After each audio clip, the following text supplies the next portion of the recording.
Hey, everybody. Welcome to another episode of the Digital Marketing Therapy Podcast. Sammy here, and I am your host and so excited to be here with you today. We are talking with Lee Wochner today. He is an incredible CEO of CounterIntuity, LLC, which is based in Los Angeles. I'll tell you a little bit more about him later, but we are talking about all things branding and messaging. So it's not just enough to talk about what we're sharing as our vision and mission. It's about how do we show up in this world? How do we connect with the people that we want to connect with? How do we share our story with them to get people involved and engaged and coming to us to have conversation? And so he shares a lot of really great examples and stories about things that he's experienced in the nonprofit space and how you might want to think about the way that you are approaching your messaging and the way that you are talking out there with your donors and prospective donors.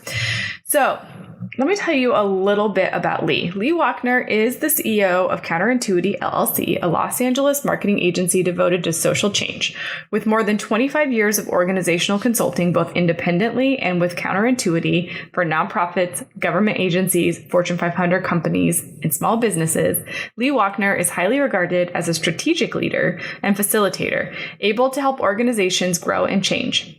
He most often works in the intersection of nonprofit organizations, public initiatives, and private enterprise working towards social good, and has started or led several nonprofits. And he has served as a board member for numerous nonprofits as well. He is also an award-winning playwright and holds a BA in Literature and Language from Stockton University and a master's in professional writing from the University of Southern California, where he has taught graduate writing for 10 years. A frequent guest speaker, he is recognized by the state of California as a California thinker. This is a great conversation. I think a lot of things that will inspire you and make you think differently about the way that you show up publicly as an organization. I will let you know I had some technical difficulties with my internet. So there is definitely a spot where it cuts out. And so hopefully we kept the flow going for you guys, but it was a great conversation. And I hope that you'll head to the show notes at thefirstclick.net/podcast to check out some of the resources that he is sharing in the video that he talks about in this episode. But before we get into it, this episode is brought to you by our new Patreon benefits. So head on over to thefirstclick.net/Patreon. Check them out. We have some great exclusive offers for those of you that become Patreon members. And it's not expensive. It starts as little as $5 a month, where you can get some amazing perks and benefits in this new relaunch of our podcast, which I'm so excited about. So I hope that you will join me. I hope that you will check them out. And for now, let's get into the episode. You're listening to the Digital Marketing Therapy Podcast. I'm your host, Sammy Bedell-Mulhern, and each week I bring you tips from myself and other experts, as well as hot seats with small business owners and entrepreneurs to demystify digital marketing and get you on your way to generating more leads and growing your business.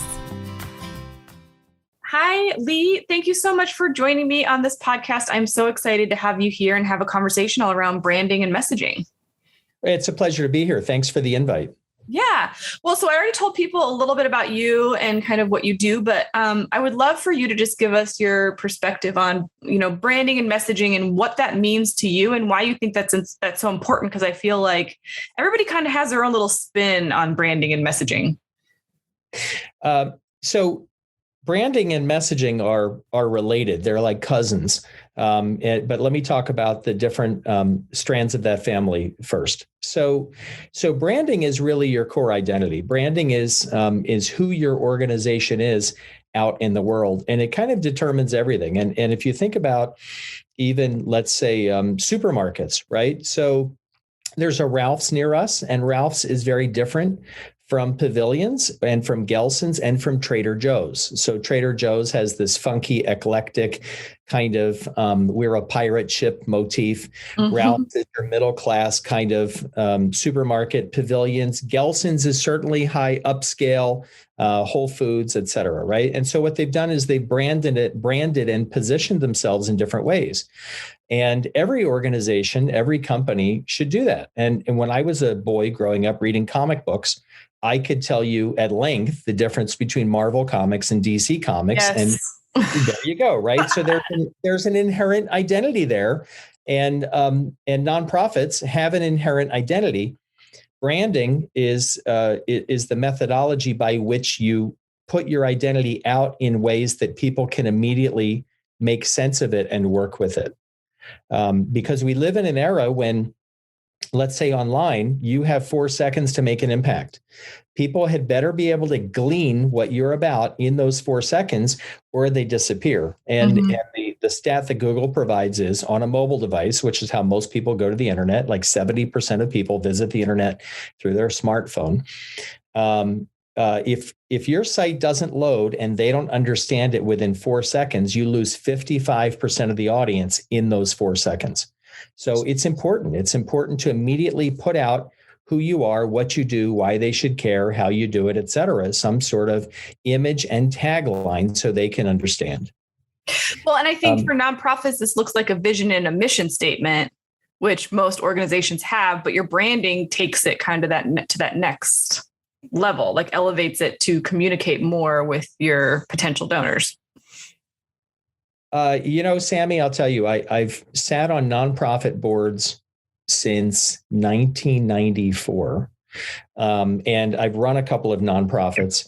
And here's what happens when there's a board meeting, somebody brings up mission, vision, and values. There's a big exhale because we all know we're in for it. And a few years ago, there's a local nonprofit that I think very highly of that really needed to make valuable use of the time, and the entire board retreat, the entire day was spent talking about the mission statement, and I could have died. Yeah.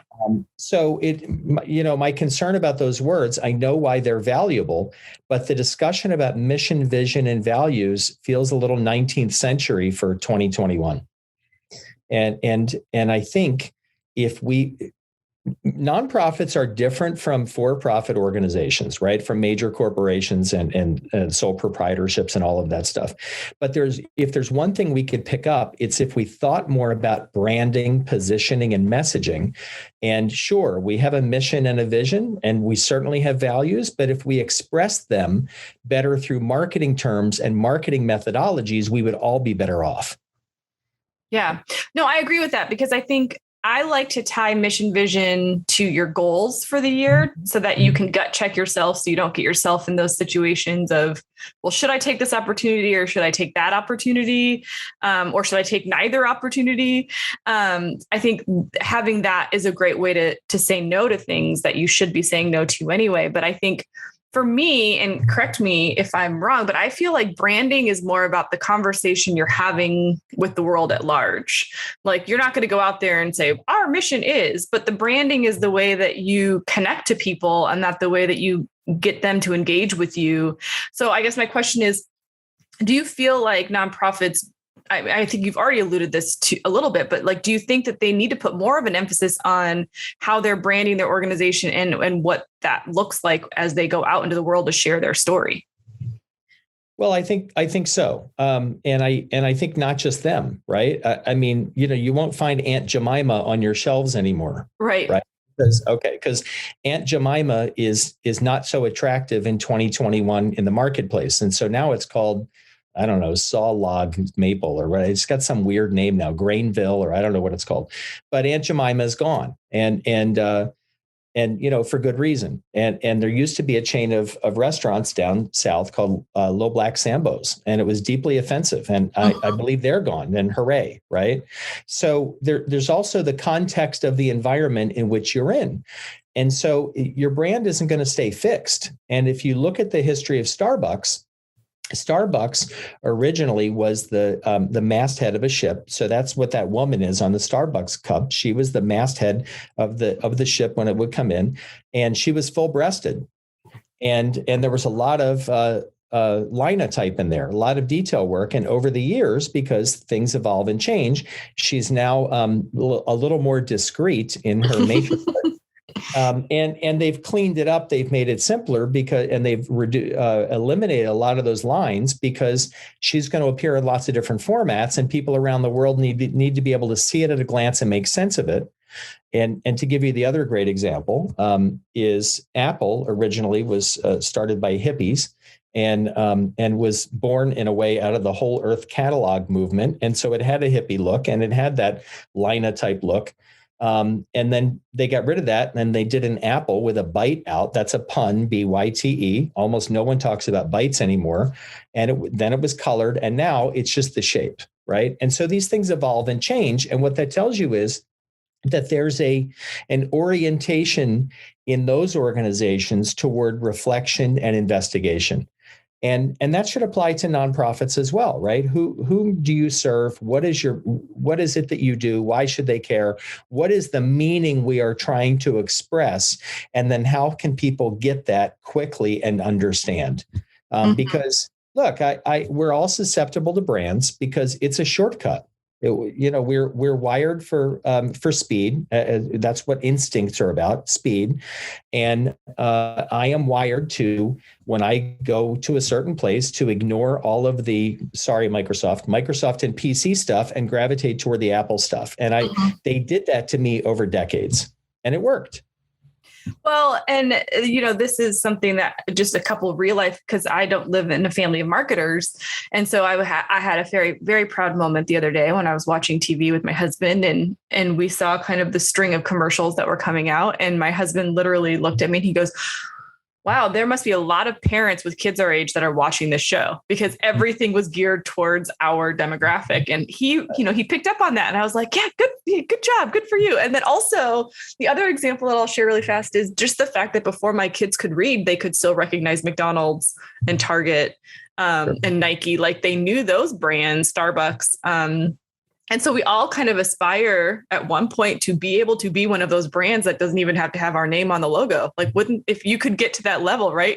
Wouldn't that be, most of us won't, but that's pretty incredible that brands like Starbucks, like you mentioned, they don't even need to have their logo on there or their name anymore. Their logo speaks for itself.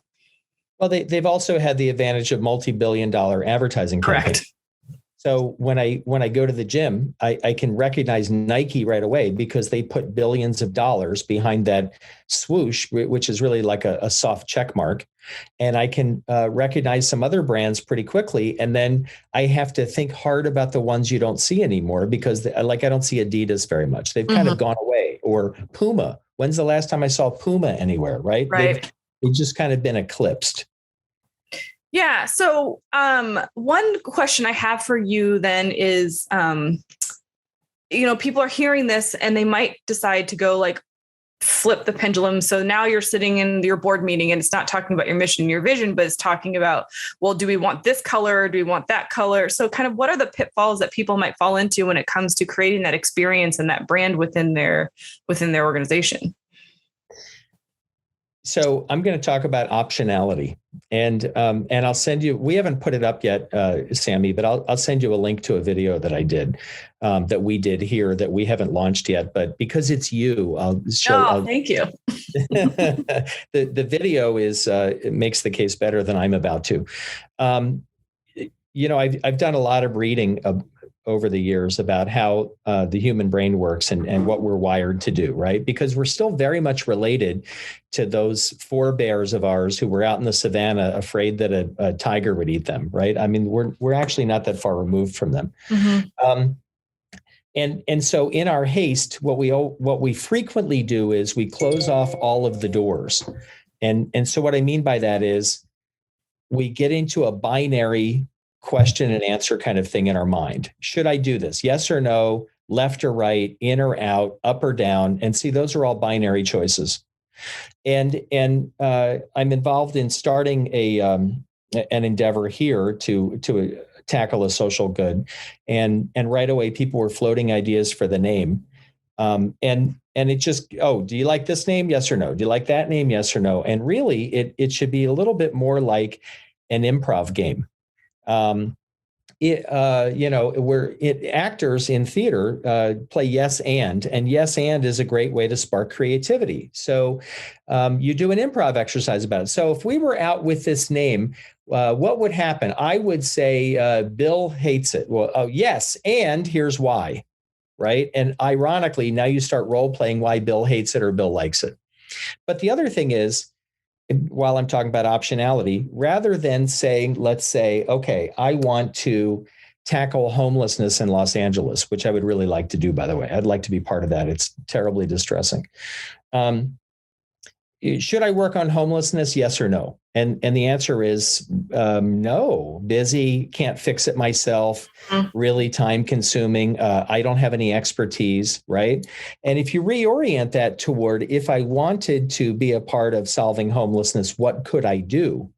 Then you're like, well, I could get involved with a local nonprofit. I could start a nonprofit. I could do a lot more research. And suddenly you have all of these options. And so rather than get right into the binary yes or no, up or down, left or right, in or out, we should ask ourselves, if I wanted to do something, how could I do that? Or what would I need to do? Because it's more open-ended and it leads us to automatically coming up with some course of action. And I'm of the predisposition that most things, if they're not solvable, they're improvable, and we ought to just get together and improve them. I think that that's a great statement. Because small steps are going to lead to big changes over time, and we can only do so much, right? Otherwise, sometimes it feels overwhelming, the amount of things that we need to try to accomplish in order to fix and or solve a solution. I think that's exactly right. And here's what overwhelm does, right? Overwhelm automatically leads us to no. And we are predisposed to no, because no is the safe choice. No, I'm not going to go out in the savannah because that tiger will eat me, versus, well, if I wanted to go out in the savannah, how could I do it safely? Right. And so you have to be aware that we are predisposed to no, and the world of consultants is filled with, in a way, no. Warren Buffett says you need to say no more often. This is classic MBA leadership advice: say no. And I'm like, well, no got us to here. Is no going to get us anyplace better? Well, I think to piggyback, you kind of gave me a great segue into messaging, because, if we take the example of you as an individual are interested in helping with the homelessness issue in Los Angeles, then me as an organization that works towards ending homelessness in Los Angeles, my messaging can be really powerful, and how I talk about what we're doing and what we're making people that have that, what's the word I'm looking for? Not capacity, but the initiative to help support that. I want to speak to you and help you understand that we're the right organization for you to give your time, money, and efforts to, in order to help with the problem that you're already personally connected to. Yes. Just yes. That's my entire response. Yes. Isn't that refreshing? You're so used to hearing no, but yes, that's right. Yeah. And so, you as an organization have to help me believe that you can do something, or that you know something, right? So, the number one reason that people give to nonprofits, that there's lots of research that shows this, the number one reason is they believe in the mission of the organization. Like, they want that solved. They want something better. They believe in the mission of the organization. And number two, they believe the organization can actually make a positive impact. They can succeed at it. So with regard to homelessness, which is just one of many issues, right? I mean, foremost, I'm concerned about climate change. I'm terribly concerned about climate change. So help me, I'm committed to that issue. Help me understand how you make a positive impact against climate change, and also help me understand what my role in it will be and how I can do something. And so, as a person who works with words all the time and has his entire life and is word focused, I would look at all of the text, all of the positioning and the messaging, and it would have to seem realistic to me. It would have to seem achievable in some way for me to get involved. So when you work with organizations on figuring out their messaging, kind of where would you start? Because I think the big mistake that people make across for-profit, nonprofit is we try to speak to everyone instead of trying to speak to those that are best suited to support us. Well, you're absolutely right. You should not try to speak to everyone. The days, excuse me, the days of mainstream are over. There are no mainstream hit singles. I don't even know what a hit single is anymore. There are no mainstream television shows. All of the audience has been carved up. And Alvin and Heidi Toffler predicted this in the third wave in the late 1970s. And they were absolutely right. Future Shock paved the way for that book. And then Third Wave made it very clear that the role of individuation was going to spread to every aspect of our society. And they were correct. So what I have found in facilitating strategic sessions, creative strategic sessions with clients for decades. Yes, I'm at that stage of my life, Sammy. Now I say decades, for decades, is that there's already a consensus in the room when you pull together senior staff leadership and you pull together board leadership and you do a session with them, they all already agree, but they haven't found a way to express it. And I have a process where when I draw out of them in the most congenial way their beliefs about it, and they can see their own writing, all of the writing is in the same realm. It's all very close together, and then you can unify it into the positioning. So we're not crafting anything new. It's like a magic act where you reveal what was already there all along. Mm-hmm. And how, do you find that it's easier to kind of bring in somebody fresh to help with some of that, or do people kind of get in their own heads about what the organization is and what they do when it comes to that exercise? Well, you have to bring in somebody fresh, and I'll tell you why. And you already know. The fact that you asked that tells me that you already know. If I were to have you over to my house, right, you would notice things that I just breeze past every day when I enter the door, right? I don't really take in the furniture anymore. I don't see how either friendly or annoying my dogs are, whatever, I love them, but, maybe every visitor doesn't. I don't take in the sights and the smells and, all of the aroma and the decor and all of that because I see it every day. And one of the things I used to do that I don't do anymore, I used to do a 360 analysis of an organization. I would come in and look at the financials and look at it top to bottom in the management. And I've grown less interested in some aspects of that. But I would always take the newest person out to lunch or coffee or drinks or whatever she or he wanted. And usually what I would get was, well, I'm just the receptionist. Well, first of all, nobody's just the receptionist. The receptionist is really important. And I would take this person out to have a private discussion. And the reason was they were new. They were brand new and they could see everything. And that's the value of fresh eyes, because we all get used to our environment. We as a species are adaptable. And so we adapt to our environment. And that is precisely why you need someone new to come in and assess your environment with you, right? What you hope it is and what you hope to make of it. And then, well, that's great. We support you in that. Here's what we're actually seeing in your environment. And here's what we're hearing and smelling. And it's not quite in alignment with your goal. Well, I think if you take retail as an example, right? A store like Target, their merchandising team might just switch things around and you walk in the store, it's all the exact same product, but you're seeing brand new things. I can't believe the stat. I think is something like 20, you see 20% of the things when you walk into a store. And so just by the simple act of moving something to a different location can all of a sudden change its ability to sell through, because where it was before, nobody was really seeing it.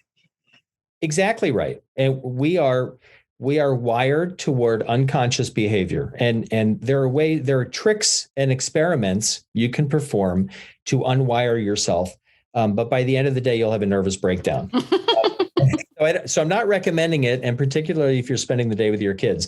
But one of the things you can do is, I'm not inventing this. This already was developed by people smarter than I am.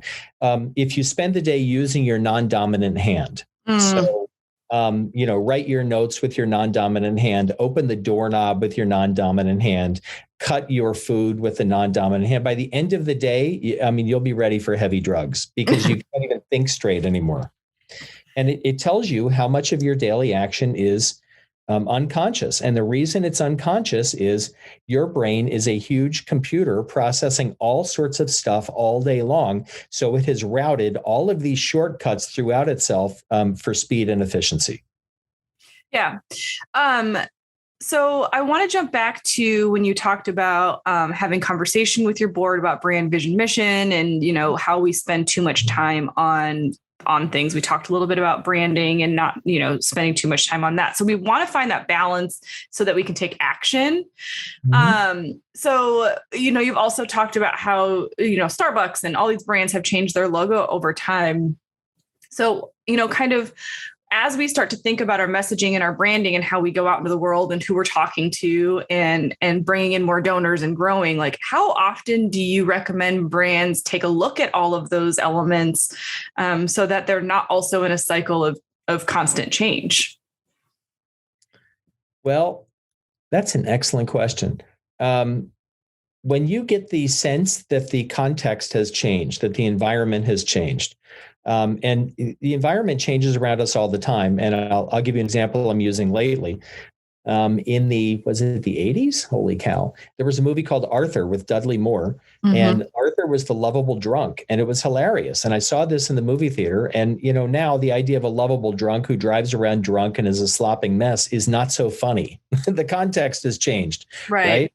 And so nobody wants to talk about that or see that. And that movie has disappeared. And by the way, it had a sequel and they're just like gone. It's completely out of the consciousness because now the idea of being an alcoholic is not as amusing as it used to be. Right. So if your context has changed, if you were if you were a nonprofit focused on a certain thing, and so let's take I don't know.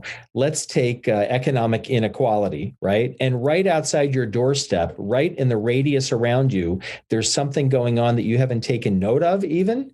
You might want to re-examine how you're approaching the issue. And you have to take in account, you're not an isolated island, right? You're related, you're connected to everything else, particularly in the age of the internet. And so what's in the air right now? And I'm in my 50s. And so I've seen things change radically over the past 50 years. And I can see what's in the context now that wasn't in the context then. And I'll give you an example. Yesterday on Twitter, I saw a young woman, and I don't think she's stupid, right? It'd be easy to mock her. She's not stupid. Right. And what she said was, holy cow, did you know that Hong Kong used to be ruled by the British until 1997? And now China took it over then. And what's happened to Hong Kong since then? And of course, I know that because it was major news in 1997. She's not old enough to know that. Again, she doesn't, it's not that the history wasn't taught, because it was taught. It's the time has moved on. And I'll give you one more quick example. My graduate degree is from University of Southern California. And I also taught there for 10 years. I taught graduate level writing. So I got my master's degree in professional writing from USC in 1990. And so then after a 10-year break, the university had me back to teach there. So I was teaching graduate level writing and also actually nonprofit organization and management in a different department as well. So I was back at USC from after a 10-year break, and I had a little joke I used to tell the students, which was, I've been coming here for 30 years or whatever, and never got any free parking, 20 years.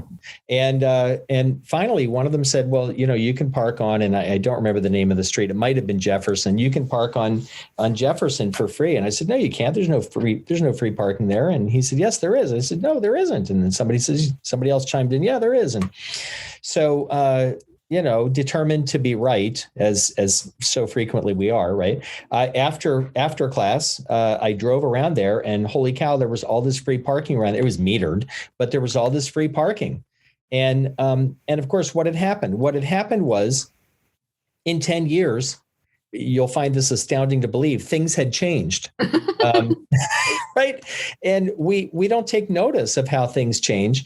And I had not taken notice. And I'm in the business of change. Marketers are are agents of change. People who run nonprofits are trying to change things. They are agents of change. Shame on me. It hadn't occurred to me to ever go drive past there again and take a look. So we're all susceptible to this idea that what was will always be. And here in the United States, we have this idea that everything was beautiful and wonderful in the, quote, good old days, close quote. And I always ask people, well, when were those good old days? Right. And let's look at the problems of then. And I don't know how useful that is. And why don't we instead take a look at the environment that surrounds us right now, the authorizing environment for change, and make the best possible impact on the social good for now and the future? Why don't we turn around and look forward instead of looking at this theoretical golden age that never actually existed? Yeah, well, I find this to be true when I have conversations with my kids. They're 10 and 12. And it's interesting to me, the things that they come to me with that are all on their own, that they're repeating back to me that I experienced as a kid. I'm like, oh, okay. So those things are still kind of staying consistent. And then, flip that, the conversations that they bring to us that I'm like, oh, I would have never had these types of conversations with my parents before. And so as we're kind of trying to process change, like, are you an advocate of like surveying your audience every few years, or like really just checking in with your base? But then also, I think, to piggyback off that, listening, because I think we tend to not actually listen to the things that are being mirrored back to us or being told to us about our organization and the work or the way that we're putting ourselves out there in the world. Listening is a dying art, and particularly in the echo chamber of the internet. And listening has never been more valuable than it is now. So yes, Sammy, I think you're right. It is important to listen, and people will tell you. And I try to listen, right? I when you're talking a lot, you're not always listening. So I make an effort to listen. And when we get new team members here, I want to listen to them and hear what's going on and how we can make improvements. I'm very improvement oriented. My entire company is improvement oriented. But if all you do is talk and stick to your guns about what you believe is right, then you're not doing any listening. And I'll give you an unfortunate example. So some years ago, I was a presenter at the National Planned Parenthood Conference. And I was of the opinion that National Planned Parenthood, which I would be a supporter of, could expand its reach and its revenue if it made a couple of changes. The head office was completely closed off to that. But what happened was a number of affiliates, local chapters, really heard me, wanted to work with me on this after that. And what I was saying was, so at the time, Joe Biden was vice president, and Joe Biden had texted me and asked me for $3, right? Now, I don't think it was Joe personally, although I like to think it was, right? That Joe asked me for $3 and, hey, buddy, here it is, right? So, but I got this text, and it was Joe Biden when he was vice president asking me for $3. And I thought, who would I be if I didn't send Joe Biden $3? He can have it. Absolutely. And I sent him $3. And I know that sort of contribution adds up. And Planned Parenthood at the time, I don't know about now, but at the time was intent on asking for large sums of money, generally from a certain donor class. And my position at the time was, because we were in the Great Recession, that there was, moving forward, there would be fewer of them, and they would be better off widening the appeal and getting more money from more people, in smaller amounts. And they weren't interested in that discussion, and that's their strategic decision. And now where we are about 10 years later is everybody asks for micro donations, and micro donations actually do really well. I wish that they had done that. And the other thing I wish they had done was communicate the extent of their benefits. So when I came back to LA from that meeting, and I think it was in Washington, D.C., I can't remember anymore, it was their national conference. I had lunch with a former mayor in Los Angeles who's an ardent Republican and a good guy. And I said, hey, what percentage of what Planned Parenthood does do you think is abortion? And he said 50%. I said, well, actually, it's about 1%. He said, oh, I said, did you know that they provide family planning for a lot of people who can't otherwise afford it? And he said, no, I wasn't aware of that. And I said, did you know that they do testicular cancer screenings? He said, no. And I said, you know, they do that. And I went through all of the things that Planned Parenthood does. And at the end of it, he said, oh, then I would support them. Yeah. Now, granted, he's not everyone, but there's a persuadable audience of reasonable people that, and I don't mean to single out Planned Parenthood, but it just happens to be the example I have, because they do a lot of good work, especially in their local communities. But there's a lot of persuadable people that I sometimes wonder if we're opening our ears and listening to them and then communicating the things that we do that align with them to help persuade them. Well, and I think to your point, it's we get in our own heads about what we think we need to communicate versus what do people want to hear about, and what are the pain points that people are feeling that are going to help them resonate with us. And it might not always be in alignment with the exact campaign that you're trying to run or the exact thing that you're trying to bring donors in for. But if you can't bring them in at all, then you don't have an opportunity to talk to them about that other campaign that you're talking about. So your $3 donation to Biden's campaign wasn't going to make or break his political run. Mm-hmm. But by you just signifying, hey, yeah, I'll give you $3, you're saying to them that you're open for a conversation. Now it's up to them to have the right conversation with the right constituents at the right time. And that's all about the messaging. It also built a relationship. Mm-hmm. And I'll give you another example. When I was running my theater company, I'm still on the board, but I was founding artistic director of my theater company from 1992 till 2002. And so at one point, I wrote what has famously become known as the $10 letter. And so in 99 or 2000, I wrote a letter and it said, skip the pizza, put off the haircut. What if you just send us $10? How many times have you walked down the street and $10 is just fallen out of your pocket, or you got home and you wondered where that $10 went? Just send it to us. You won't miss it. But here's what we'll do with $10. We'll put it together with everybody else's $10 and it'll be something meaningful. And we'll be able to pay artists and we'll be able to do all these other things. And we will list everyone who donates in all of our materials, right, in our programs. And it was intentionally written to be funny. And this was in the day of print and mail, because this was 20 years ago. So we sent these out. And the envelopes started to come back, and I opened, and a lot of them would say, that was really funny, and because it made me laugh, here's $10. Yeah. Right? And one day I opened one, and there was $1,000 check in there.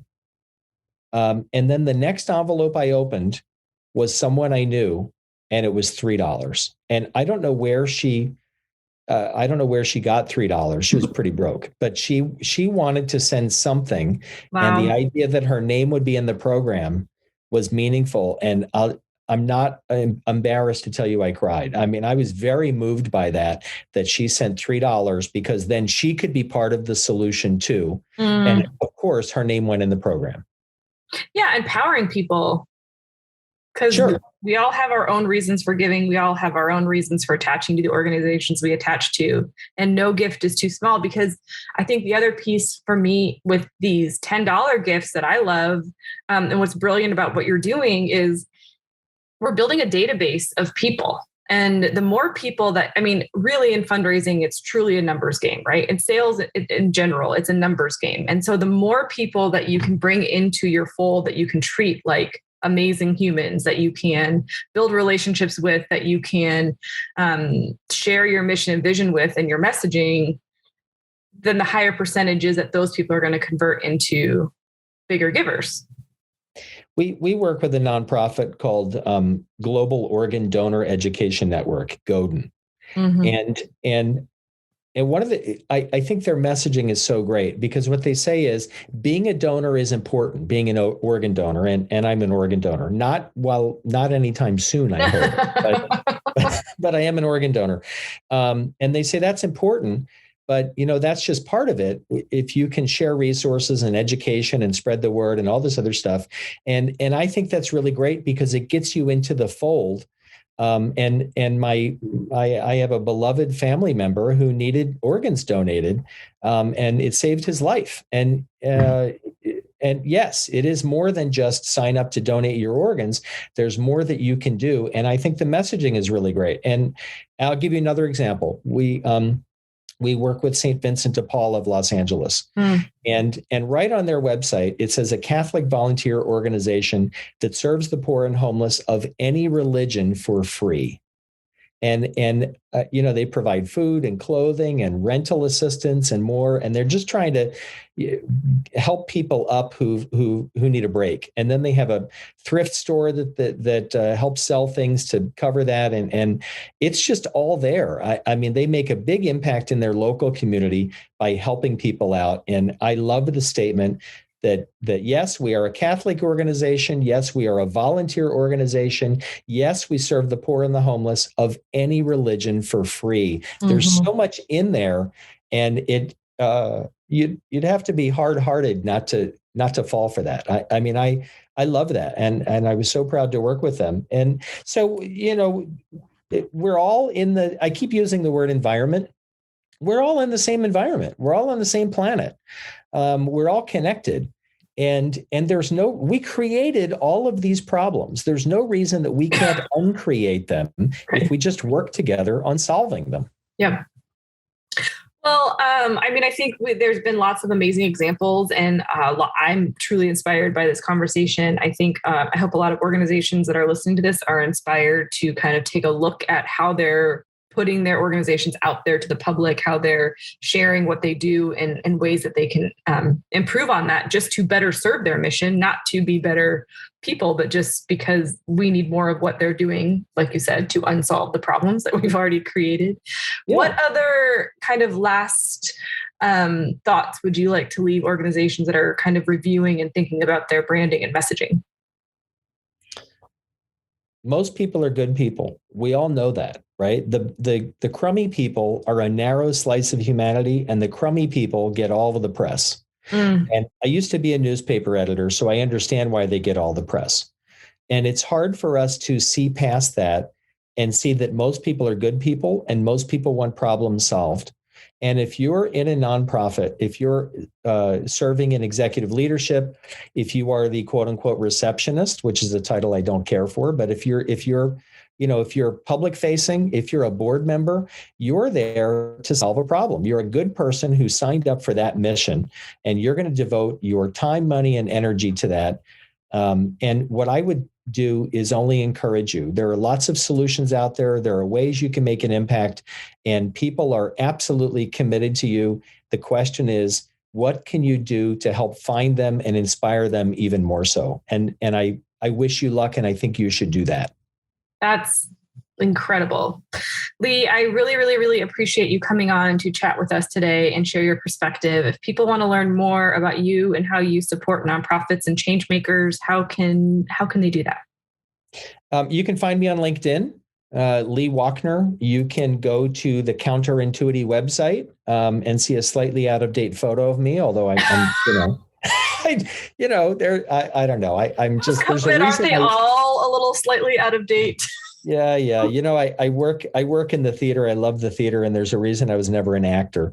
So I, as they used to say, I have a good face for radio. But in any event, find me through the CounterIntuity website. I'd love to hear from people. I am passionately committed to improvement in the world and social improvement and the social good. And I'll leave you with one more thing, Sammy. You have two younger kids. Mm-hmm. I have three children, excuse me, who are a little older than that. And I see younger kids all the time. The kids coming up are really smart and really committed and really active. And people my age too frequently seem to dump on kids. I don't know why they do that. I'm so impressed with the younger people. and so grateful for them. And we just have to find ways to empower them, and we're all going to be glad. I love that. That's so great. And I agree with you 100%. Well, we will link up all of this in the show notes and all of the resources that Lee mentioned as well at thefirstclick.net/podcast. But Lee, thank you so much for joining me. Sammy, it's been a real pleasure meeting you. Thank you so much. A big thank you to Lee Wochner for joining me today. It was such a fun conversation, and I know there will be many more conversations to come. But for now, make sure you head on over to the show notes at thefirstclick.net/podcast so you can get all the goodies there. And make sure you subscribe wherever you listen so you don't miss an episode, and leave us a review. I'd love to hear what you think about it, and if there's any other topics that you think you would like us to discuss. Okay? But for now, I'll see you in the next one.